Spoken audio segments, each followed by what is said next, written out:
জীবন ভাইয়া নিজে নিজে মেকআপ করতেছোস, মেকআপ আর্টিস্ট আছে না? আরে ভাইয়া মেকআপের মধ্যে সিনিয়র বেগুন বই থাকে, সিনিয়র করলে বলে আর মেকআপই দেয় না, ইলে ভাই নিজেরটা নিজে মেকআপ করতেছি। আমি তো হ্যাপি একটা সিন লিখছি। কি সিন ভাইয়া?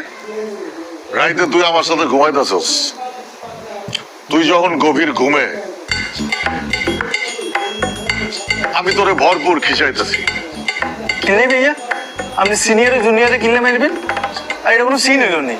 ওই বেটা তুই পাশার সাথে বেয়াদবি করবি, পাশার একটা কাউন্টার দিতে হইব না? ও আপনি কাউন্টার দিবেন আর শিমুল ভাবে কি আঙুল ছুইব নি? শিমুল একটা কাউন্টার দিব না, এতে ঘুরে দিব না? ওই বেটা তুই রাইটার না আমি রাইটার, রাইটার ডিরেক্টর যেটা ভালো বুঝবো সেটা করবো। হ্যাঁ ভাইয়া এটা ভালো কথা কইছেন, ডিরেক্টর যেটা ভালো মনে করবো এটাই করবো। মনে আছে ব্যাচেলর পয়েন্টে আপনি কি